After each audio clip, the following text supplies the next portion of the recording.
అమ్మాయిల కోసం ఒక సేఫ్టీ కాల్ ఇచ్చాను, జస్ట్ సేఫ్టీ కాల్. మీరు జాగ్రత్త తిరిగి వచ్చేటప్పుడు అక్కడ కొంచెం గాంజా తీసుకునే బ్యాగ్స్ బీ కేర్ఫుల్ అన్నమాట. నేను ఎప్పుడు చేసేదాకా దాన్ని ఉద్దేశించి ఆయన పార్టీ ఆయన ఇచ్చే పార్టీని నేను చెప్పకుండా రైడింగ్ మెన్షన్ ఎనీబడీస్ ఓన్లీ తిరిగి వచ్చే ప్రక్రియ చెప్పాను. దానికి యూజ్ కాస్ట్యూమ్ పని పద్ధతి ఇదే పని చేసుకుంటున్నారు, షూటింగ్లో బట్టలు పెట్టుకొని ఉంటారు అంటే మన సాంగ్స్లో మనకి ఫ్లవర్స్ లాంటి వేస్తారు కదా. సో వీళ్ళు అనేకగా ఉంటారు, దాన్ని రాయలసీమ స్లాంగ్ యూజ్ చేసి చెప్పారు. అదే నాకు చాలా బాగా ఇస్తుందంటే ప్రతి సాంగ్ సినిమా ఇదే పదాలు యూజ్ చేయాలి. చాలా రోజుల నుంచి జరిగింది. బట్ ఒక్కసారి మా దగ్గర స్పందించి సినిమా అమ్మాయిలు కూడా రకరకాల ప్రొఫెషన్స్లో పద్ధతిలో ఉంటారు, వీ హ్యావ్ సెంట్రెస్ సో అని ఈ సైడ్ నుంచి మాకు ఒక చిన్న సపోర్ట్ ఇస్తే పక్కన కూడా మన సినిమా ఇండస్ట్రీ నుంచి వెళ్ళే అమ్మాయికి అన్ని రకాలు పనిచేసుకుని అర్హత ఉంటుంది, నాకు ఆత్మాభిమానం అన్న విషయాన్ని మీ సైడ్ తెలియచేయాలని నా ఇంటెన్షన్.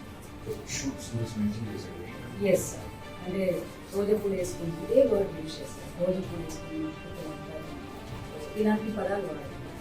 అంటే మన షూటింగ్స్లో ఒక ఫ్లవర్స్లో లీవ్స్లో వేస్తే దాని కింద న్యూడ్గా ఉంచారు, అలాగే పర్టికులర్ వర్డ్స్ యూజ్ చేస్తాను.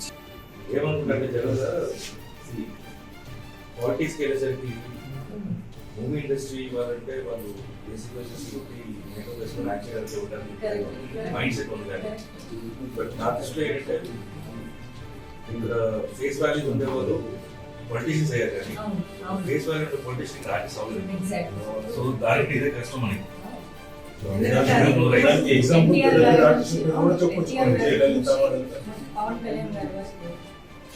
Crowd pullers. They have more rights, but unfortunate I think an age will Senior. And one more thing I can put in this also sorry chippu again use the same word. ఏమని చెప్పని వాళ్ళందరూ cinema ఆర్టిస్టులు అలా చేసుకుంటూ పోతారు, పాపం ఏం చేస్తుంటారు ఆ టైప్ పర్టికులర్ వర్డ్ యూజ్ చేస్తుంటారు కదా. That is not correct. అదే ఇప్పుడు ఎలా ఉంటుందంటే ఇప్పుడు ఎదుటి వాళ్ళు మన మైండ్ సెట్ ఎలా ఉందో వాళ్ళు కూడా అలా అని మనం అనుకుంటాం. So it reflects already. ఏం తెలిసేది ఏంటంటే మనకి ఆయన ఆలోచిస్తారు కాబట్టి మేబీ అలా అనుకుంటాం. బేసిక్గా నేను చెప్పేది ఏంటంటే ఇందాక మాధవ్ గారు చెప్పినట్టు ప్రతి ఉండే face value artist face value అంటే ఆర్టిస్ట్లో normal face value artist basic artist we have no rights to talk about the industry.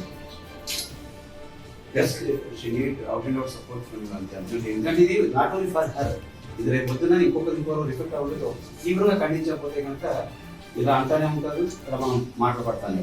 మా నుంచి అదొక సపోర్ట్ కాదంటే పద్ధతి చాలా రంగాల్లో వస్తారు, నాట్ ఓన్లీ పాలిటిక్స్. నేను పాలిటిక్స్లో వచ్చాను, లేకపోతే ఇంకా చాలా రంగాలు బట్ ఎవ్రీవేర్ అమ్మాయిని పాయింట్ అవుట్ చేస్తారు. They are like they are costume, they are cloth, they sleep, షూటింగ్స్లో కెమెరాస్ కనిపిస్తే you always like that only. It is not only politicians, everybody ఇదే అని. సో మా సైడ్ నుంచి ఏంటంటే ఖండించాల్సిన బాధ్యత ఉంది అన్నది